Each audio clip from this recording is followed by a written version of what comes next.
বিসমিল্লাহির রহমানির রহিম। বাংলাদেশি ভাষায় একটা কথা আছে, চোরে খায় কলা, চোরের মার ডাঙর গলা। নরেন্দ্র মোদী সাহেব, আপনি উগ্রবাদী হিন্দু উস্কে দিয়েছেন, ভারতের মুসলমানদের জান মাল ইজ্জত সহ মানুষ নিধনের জন্য। অন্যদিকে আবার বাংলাদেশে যেখানে কোনো প্রকার সহিংসতা নেই, মুসলমান হিন্দু ভাই বোন সংবোধনে চলাফেরা করে, সেই বাংলাদেশ সম্পর্কে মিথ্যা প্রোপাগান্ডা ছড়াচ্ছেন। এটা কিসের আলামত? এটা কি আপনার পতনের ঘণ্টাধ্বনি আপনি নিজেই বাজিয়ে নিচ্ছেন?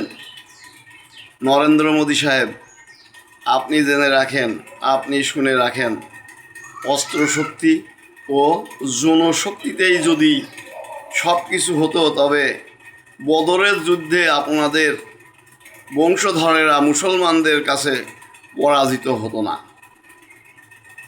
তাই মোদী সাহেব, আপনাকে বলতে চাই, আপনার অস্ত্রশক্তি ও জনশক্তির অহংকার করবেন না।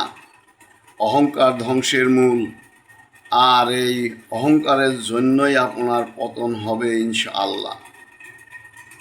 আরও একটা কথা বলতে চাই, বাংলাদেশের যে সমস্ত বিদেশি সংস্থা পক্ষ থেকে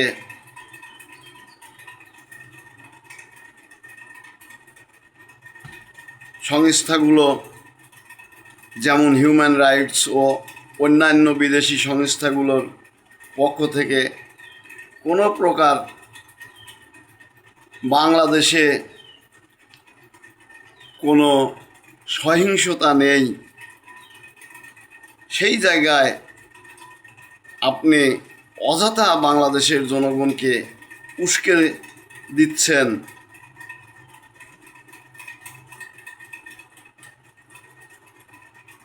এর পিছনে আপনার উদ্দেশ্য কি? আমি স্বাধীনতা পূর্বের মানুষ।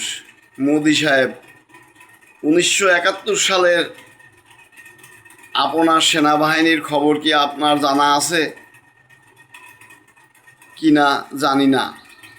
আপনার দেশের সেনাবাহিনী সম্মুখ কাতারে কোনো ফ্রন্টেই যুদ্ধ করেন না।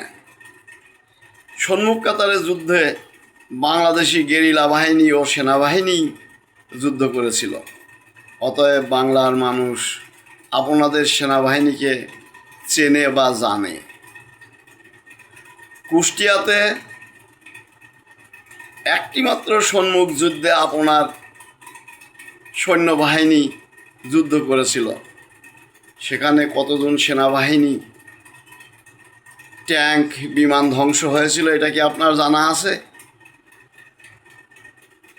মুসলমান অন্যায় করে না, অন্যায়কে সমর্থন দেয় না। তাই মোদী সাহেব, আপনি জেনে রাখেন, বাংলাদেশের 18 কোটি মানুষ, এরা সবাই অত্যন্ত সুশিক্ষিত সেনাবাহিনীর মতো দক্ষ যোদ্ধা। এরা মুসলমান, এরা জানে ন্যায়ের পথে মরলে শহীদ আর বাঁচলে গাজী। এরা জীবনের কোনো মায়া করে না। যদি মোদী সাহেব, আপনার কি রৌমারীর ঘটনা মনে নাই? রৌমারীতে আপনার সৈন্যরা কিভাবে বাংলাদেশের সাধারণ মানুষের কাছে পিটাই খেয়েছিল? তাই অযথা বিদ্যুৎ শক্তির মতো শক্তিশালী বাংলাদেশিদের নিয়ে বাজে মন্তব্য করবেন না। ভারতের মুসলমানদের অত্যাচার থেকে বিরত থাকার জন্য বলুন। মুসলমানদের অন্যায় অত্যাচার করলে কিভাবে আপনি ধ্বংস হবেন, এটা আপনি নিজে ঘুণাক্ষরেও বুঝতে পারবেন না। হিন্দু উগ্রবাদীদের দুনিয়ার লোভ, আর অন্যদিকে মুসলমানদের কাছে জান্নাতের লোভ। তাই মুসলমানরা কখনো জীবনের মায়া করে না।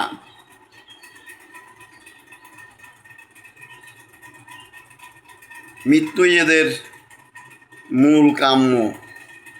কারণ মৃত্যু তাদেরকে অবশ্যই আলিঙ্গন করবে, এটা তারা জানে। মোদি সাহেব, মোগল সম্রাট আমলের একটা কথা স্মরণ করে দিতে চাই।